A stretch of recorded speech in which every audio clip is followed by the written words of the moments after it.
Bago ako naging B-Mobile member, dati akong OFW.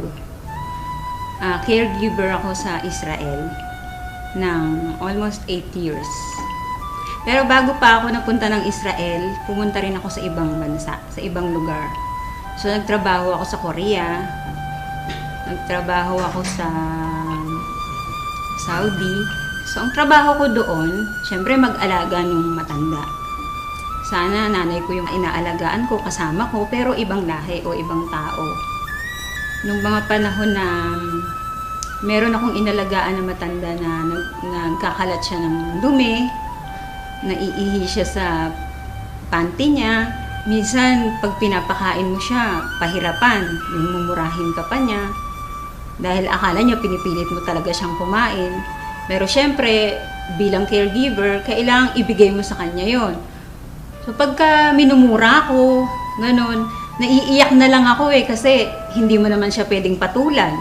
Caregiver ka nga eh. So, naiisip ko yung parents ko. Kasi dapat ako yung kasama nila sa bahay, pero matagal akong wala. Lagi akong nasa abroad.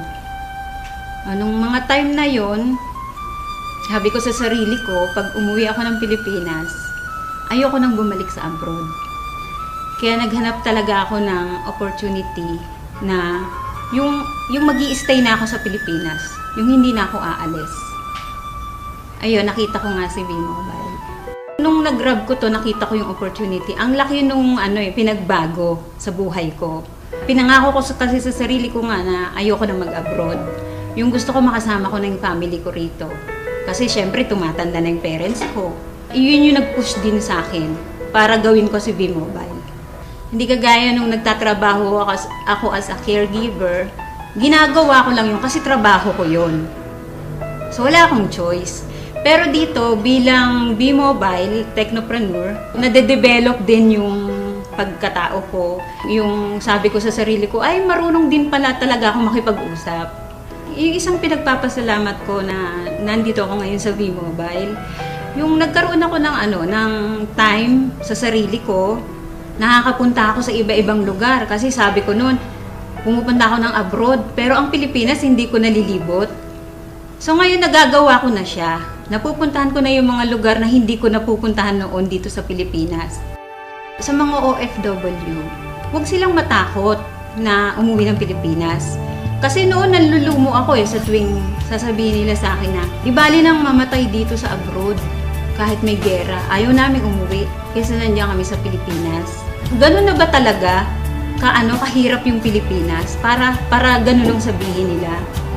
Tapos yung kahit na malayo sila sa mga anak nila, sa pamilya nila, basta ang mindset nila, ang nasa isip nila, sa abroad lang nila mararanasan na magkaroon ng pera, na maibigay sa pamilya yung pangarap na gusto nila. Hindi ka palaging malakas. Hindi ka palaging may trabaho dyan. Darating ang panahon, uuwi ka rin ng Pilipinas.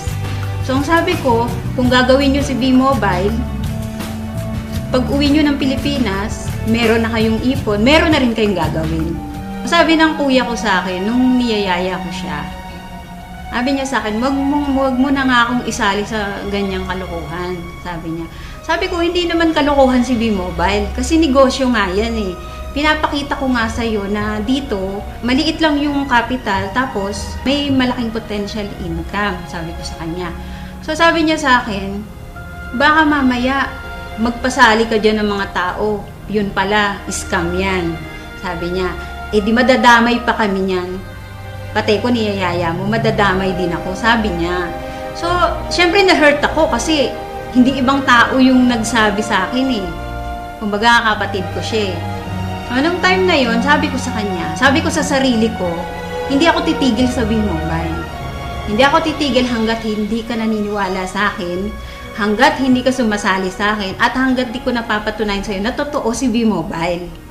So, good news, kasali na siya sa B-Mobile. Huwag kang titigil kung ano yung naumpisahan mo. Kasi, gusto mo bang bumalik uli sa abroad?